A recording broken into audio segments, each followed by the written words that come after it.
재밌는 질문인데 이제 정신건강의학과에 저희가 레지던트로 처음 들어가게 되면은 처음에 이렇게 하는 가장 고전적인 질문이 하나 있어요. 너의 어머니와 너희 배우자가 동시에 물에 빠지면 누구를 구할 거냐? 근데 이게 정신이 건강해지는 질문인가요? 정신이 건강해지기 위한 질문입니다. 위한 질문. 네. 근데 사실 듣는 순간 어떤 생각 드세요? 왜 그들은 동시에 물에 빠져야 될까? 물가를 멀리해야 되나 뭐 이런 생각도 들고. 그다음에 특히나 우리나라에서는 왠지 어머니를 안 구하면 나는 되게 나쁜 놈이 될 것 같은 죄책감이 느껴지는 그런 질문이기 때문에 눈치 보면서 그냥 그래도 엄마를 구해야 되지 않을까요? 이런 얘기들을 많이 하는데 정답은 아닙니다만 정신과적으로 건강한 답은 있게 되죠. 어머니와 내 배우자 중 둘 중에 내가 선택한 사람이 누구냐는 거예요. 이해되세요? 네. 내 배우자는 내가 100% 선택한 사람이에요. 하지만 나는 나의 어머니를 선택한 적이 없습니다. 즉 부모에게 있어서 아이의 양육은 의무와 책임입니다. 따라서 자녀가 부모에게 가지고 있어야 되는 봉양의 의무 그런 건 없습니다. 사실 이런 얘기를 이제 저희 너튜브에서 했었어요. 저희가 원래 악플이 잘 안 달리는 채널인데 악플이 오지게 달린 적이 한 번 있습니다. 네. 정말 댓글이 너무 많이 달려서 뭐야? 들어갔는데 이 댓글이 극명하게 나뉘어요. 결혼도 안 해놓고 애도 없으면서 네가 뭘 안다고 그렇게 떠드냐 이런 식의 또 나머지 절반은 맞다 역시 그렇다 근데 부모님들은 이걸 안 보신다 악플 다신 분들은 아무래도 그 부모님 세대였던 분들이 많으시고요. 공감 댓글 다신 분들은 자녀 세대인 분들이 많았고요. 그래서 부모님들이 반드시 어떤 생각을 가지셔야 되냐면 키워준 생색을 내시면 안 돼요. 그 얘기 가장 많이 하죠. 내가 널 어떻게 키웠는데, 내가 널 어떻게 배 아파 낳았는데, 너 때문에 참고 살았다 뭐 이런 얘기들. 네. 너 때문에 산다. 부모가 자녀를 케어하는 데 있어서 가장 기본이 되는 거는 펜스를 쳐주고요. 해도 되는 것과 하면 안 되는 것의 이 경계를 알려주는 것. 이제 부모 역할인데 보통 그런 분들은 기찻길을 깔아주는 분들이죠. 레일을 깔아주고 이 길로만 가라는 분들. 취직, 결혼, 출산, 그다음에 이 손주의 영어 유치원 거기까지가 쭉 가는 경우들이 있죠. 이렇게 되면 문제가 나는 내 애를 위해서 이렇게 챙겨주고 해줬다라고 생각을 하시는데 그럼 애는 어떻게 될지 몰라요. 이게 이제 가장 좋지 않은 부모 유형이라고 생각을 하거든요. 이런 분들은 이 어머니에게 아직까지도 머릿속에 있는 내 자녀는 어릴 때 자녀예요. 그래서 여러분들 부모님하고 대화하다 보면 내가? 라는 생각이 들 때가 있어요.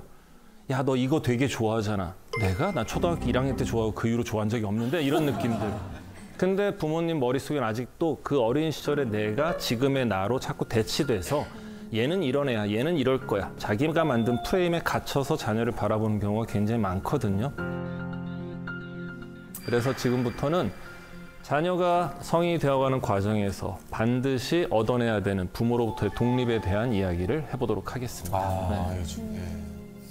자녀가 부모로부터 독립하는 거 크게 4가지로 나눕니다. 이 4가지 중에 한 가지는 10대 때 해야 되는 숙제인 거예요. 특히 10대, 중고등학교 때 반드시 해야 되는 인생 숙제가 바로 이 정서적 독립이에요. 이 10대 때 일어나는 정서적 독립을 뭐라고 부를까요? 사춘기? 이게 바로 사춘기입니다. 이게 바로 사춘기. 예. 이걸 어떻게 이걸 해야 되는지. 뭐 기본 틀은 믿고 기다리는 게 맞는데 이게 한 번씩 그런 표현은 뭐 저는 필요하다고 봐요. 그러니까 이게 애를 비난하는 투의 말이면 절대 안 되고 너 돼 안 돼 이런 식 말고 아빠는 너에게 뭔가를 듣고 싶기도 하고 해주고 싶은 얘기도 했는데 네가 이러니까 아빠 참 안타깝다 정도?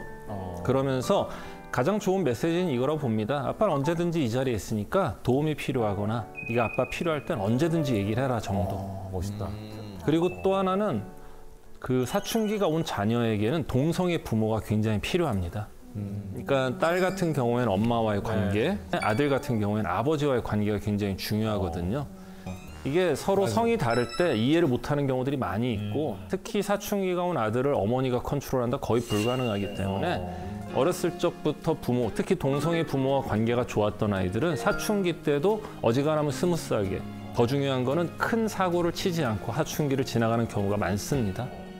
정서적 독립은 이렇게 10대 때 하는 거고 나머지 3가지 독립을 이제 20대 때 해야 되는 건데 이 3가지 중에 어떤 게 가장 중요한 것 같아요? 정신적 독립?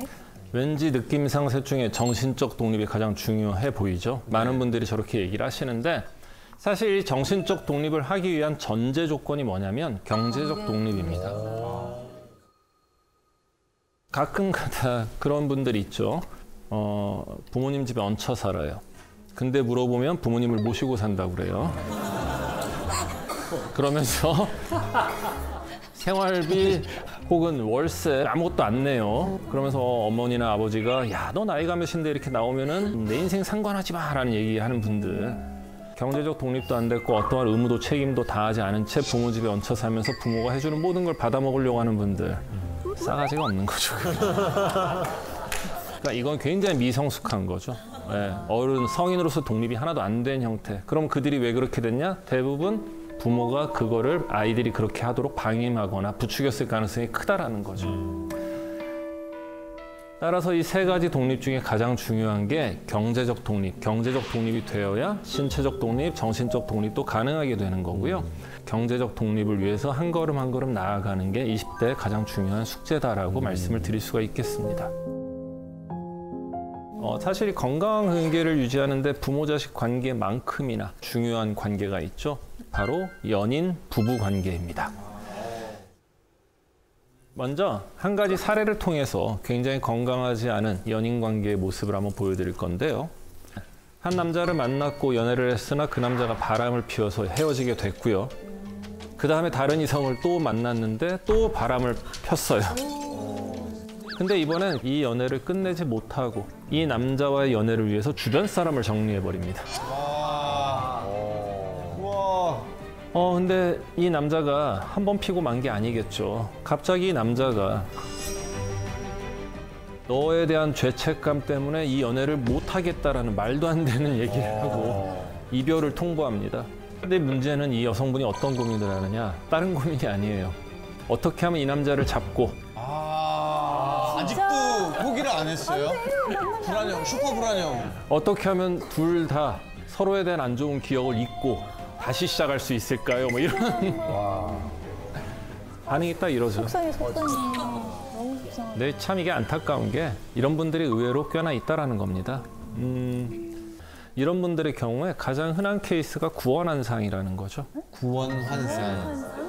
레스큐 판타지라는 건데 쉽게 말하면 나마저 떠나면 어떡할까? 내가 이 사람을 어떻게 해줄 수 있는 건 지금까지 이 사람이 이런 이유는 이성을 잘못 만난 거지. 나를 만난다면 당신은 좋은 사람이 될 수 있어. 아이고 참. 이 구원 환상이 있으신 분들이 생각보다 되게 많아요. 사실 이렇게 지금 건강하지 못한 연인 관계의 사례 말씀을 드렸는데 건강한 연인 관계의 가장 기본이 되는 건 뭐냐면요. 언제든 헤어질 수 있다라는 마음을 갖는 거예요. 결혼 생활도 똑같습니다. 뭐 잘 살다가 아니다 싶으면 이혼하면 되지라는 생각을 가지고 있는 분들이 사실은 연인이나 부부간의 만족도도 올라가게 됩니다. 그리고 이제 연애의 결론이 이 중에 결혼으로 가신다 하신 분들 반드시 이 3가지는 좀 점검을 해보셔라라고 말씀을 드리고 싶어요. 첫 번째, 결혼에 대한 마음의 준비가 되었는가? 네, 사실 이게 이제 결혼을 앞두고 있거나 결혼이 하고 싶은 분들에게 결혼하면 어떤 게 떠오르세요 했을 때 웨딩드레스, 신혼여행, 뭐 혹은 혼수 아니면은 웨딩링 뭐 이런 것들이에요. 결혼하신 분들이 들을 땐 엥? 이라는 대답들을 많이 하게 되는데 이 결혼에서 가장 중요한 게 뭘까? 결혼이라는 거는 로맨스의 연장만은 아니라는 겁니다. 사랑하니까 결혼하겠죠. 하지만 아까 얘기한 나의 시간, 공간을 함께 다 공유해야 되고 집에 안 가요, 결혼하면. 그다음에 또 경제 또한 공유한다라는 이런 마음의 준비가 반드시 있어야 그 뒤에 결혼을 선택하는 게 맞다. 이렇게 말씀을 드릴 거고요. 두 번째는 결혼이 도피처는 아닐까. 무엇으로부터의 도피처냐? 아버지? 가장 흔한 게 원가족으로부터 도피처예요. 아버지가 싫어서 어머니가 싫어서 혹은 이놈의 집구석이 싫어서 그러면 안타까운 게 이런 도피로 결혼을 택하는 분들은 기본적인 산수를 못 하시는 분들이에요. 원가족이라는 혹이 하나 있는데 이 혹을 떼겠다고 결혼하는 순간 배우자란 혹이 또 생겨. 근데 배우자가 혼자 오냐? 배우자의 원가족을 데려와. 그러면 혹 하나 떼려다 혹이 3개가 되는 거예요. 그래서 가장 좋은 거는 원가족과의 갈등이 있을 땐 갈등을 잘 해소하면 다음에 결혼을 할지 말지 선택하는 게 올바른 결혼에 대한 태도가 아닐까 싶은 거고요. 3번째, 내가 선택한 결과에 책임을 질 수 있을까? 결혼 생활 힘들다고 오신 분들 상담하다 보면 이해가 잘 안 될 때가 있어요. 이 결혼 너무 하기 싫었었어요. 이 사람 너무 마음에 안 들었었어요. 왜 결혼하셨어요? 라고 물어보면 부모님이 너무 원했어요. 다들 어쩔 수 없이 나도 모르게 그냥이라는 합리화를 통해서 책임을 회피하려고 그래요. 결국 결혼이라는 결정 선택을 한 주체가 나라는 거. 따라서 그 결과인 결혼 생활도 내가 책임을 져야 된다라는 거. 요거를 좀 잘 생각을 하셔야 된다라는 거죠. 결혼하신 분들은 아실 텐데요. 내가 그렇게 심사숙고해서 선택했던 그 배우자와 현재 함께 살고 있는 이 배우자가 자꾸 다른 사람처럼 느껴지게 돼요. 그럼 그 상대방이 진짜로 결혼하고 나서 변한 거냐? 아니라는 거죠. 현재 내 옆에 함께 있는 이 사람이 자꾸 다르다라고 느껴지는 이유 5가지 말씀을 드릴게요. 첫 번째는 보고 싶은 것만 본다라는 겁니다. 상대방은 나와 연애 기간 동안에 본인이 어떤 사람인지 말을 통해서, 표정을 통해서, 세상을 바라보는 가치관을 통해서 나는 이런 사람이야라는 어마어마한 힌트들을 던져줘요. 근데 안타깝게도 우리는 그 많은 단서들 중에서 내가 보고 싶은 것들만 골라서 보는데 심지어 그것도 내가 보고 싶은 대로만 본다라는 거죠. 그러다 보니까 내가 바라본 그 사람하고요, 내 주변 사람들이 바라본 그 사이에 차이가 생기는 경우가 종종 있어요. 근데 결혼해서 살다 보면 어떠냐? 대부분 내 주변 사람들 말이 맞다라는 거예요. 그들은 개인적 감정이 없다 보니까 나보다 냉철하게 판단할 수가 있다라는 거죠. 2번째가 더 문제인데요. 2번째는 보고도 못 본 척한다라는 거예요. 분명히 뭘 봤어. 이거 아닌 것 같은데. 내가 별로 안 좋아하는 거야. 심지어 내가 싫어하는 거야. 근데 그걸 봤으면 조상신이 도왔구나 하고 빨리 도망가야 되는데 내 스스로 자꾸 그를 합리화시켜줘요. 근데 살다 보면 어떠냐? 실수인 줄 알았더니 습관이고, 술 먹어서 그런 줄 알았더니 맨날 술 먹고, 이 보고도 못 본 척한다라는 거 굉장히 위험한 겁니다. 저게 제일 문제지. 너무 많은 사람. 그리고 여기 하나 덧붙이자면 지금 나랑 연애 기간 동안은요, 상대방이 나한테 최선을 다하는 기간이에요. 최선을 다하는데도 뭘 봤으면 얘가 긴장을 내려오는 순간 어떨지를 생각을 해보세요. 그게 맥스구나. 3번째, 이게 가장 큰 문제죠. 네. 내가 상대를 바꿀 수 있다라고 착각하는 거죠. 맞아. 여러분 본인 습관 바꾸는 거 쉬우세요? 아니요. 요즘에는 뭐 남자도 하지만 젊은 여성분들 입에 달고 사는 거짓말도 있잖아요. 다이어트? 안 바뀝니다. 어쨌건 내가 나를 바꾸는 것도 쉽지가 않아요. 근데 내가 다른 사람을 바꿀 수 있다? 그 착각은 정신과적으로 봤을 때 망상에 가깝습니다. 못 바꿔. 망상이라고 여기서 들어보셨어요? 딱 그럼 얘기해 주세요. 못 바꾸죠? 네. 절대 못 바꿉니다. 망상이라는 거는 그릇된 믿음, 잘못된 믿음, 그럴 리가 없는데 나 혼자 100% 믿고 있는 정신병에서 나타나는 전형적인 정신병 오케이, 증상입니다. 다 알아먹었습니다. 오케이, 이제 우리 딱 바꾸지 마요. 안 된대. 안 된대, 아예. 가끔 그런 분 있어요. 무슨 소리냐. 내가 오랫동안 사랑과 애정을 가지고 잔소리를 했더니 내 배우자는 변했다. 만약에 배우자가 변했다면 그건 그 배우자가 변하려고 노력해서 변한 거지 내가 그를 변화시킨 게 아니라는 거예요. 이게 가장 중요한 겁니다. 4번째는 똑같은 사람을 놓고 이쪽에서 바라보면 그 사람의 성격적 장점인 게 반대쪽으로 가게서 바라보게 되면 단점이 된다는 거죠. 예를 들면 이런 거예요. 어떤 남자 좋으세요? 그때 나는 황재성 씨처럼 말 잘하고 또 유머러스한 남자가 너무 좋아요. 살다 헤어집니다. 왜 헤어지세요? 그랬더니 남자 새끼가 시끄럽고 맨날 농담이나 하고 호불호가 있는 직업입니다. 뭐 반대도 있죠. 어떤 남자 좋으세요 했을 때 저는 좀 조용하고 말수가 적고 우직한 남자가 좋아요. 그 경우 왜 헤어지겠어요? 답답하고 속 터지고 벽 보고 얘기하는 것 같고. 이 당사자들은 변한 게 하나도 없어요. 똑같은 사람이에요. 이 사람을 바라보는 나의 관점이 이쪽이었다 이쪽으로 변한 것뿐이란 말이에요. 지금 현재 결혼해서 배우자가 있으신 분들은 현재 딱 떠올렸을 때 내 배우자의 가장 꼴보기 싫은 그 모습이 사실은 처음에 내가 그 사람에게 끌렸던 모습일 가능성이 굉장히 크다라는 거예요. 와, 충격적이다. 그래서 우리가 이런 얘기를 합니다. 만나는 이유가 헤어지는 이유고 결혼하는 이유가 이혼하는 이유라고 하는 거예요. 그렇네요. 영원히는 그런. 일단 마지막 5번째는 우리가 어떤 선택을 하잖아요. 그럼 이 선택을 통해서 내가 얻을 수 있는 게 생기면 반드시 잃어야 되는 게 생겨요. 근데 우리는 선택을 할 때 내가 얻을 수 있고 누릴 수 있는 것만 생각하지 잃어야 되는 것 혹은 감당해야 되는 것에 대한 생각은 잘 하지 못한다라는 거죠. 그리고 선택 이후에 희생해야 되는 게 생기는 순간 속았다라고 하는 거예요. 따라서 사실 저는 이제 저를 찾아오신 내담자분들 혹은 주변의 지인들한테 얻을 수 있는 것, 누릴 수 있는 걸 가지고 선택하지 말고 내가 이 선택을 통해서 어떤 걸 감당해야 될지를 생각해 본 후에 그걸 감당할 수 있는지를 가지고 선택을 하라는 얘기 항상 하게 됩니다.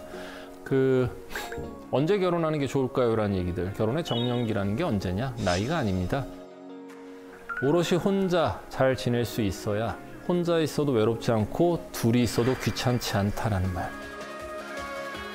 일단은 나랑 잘 지내는 것부터 시작을 하셔야 된다는 거예요.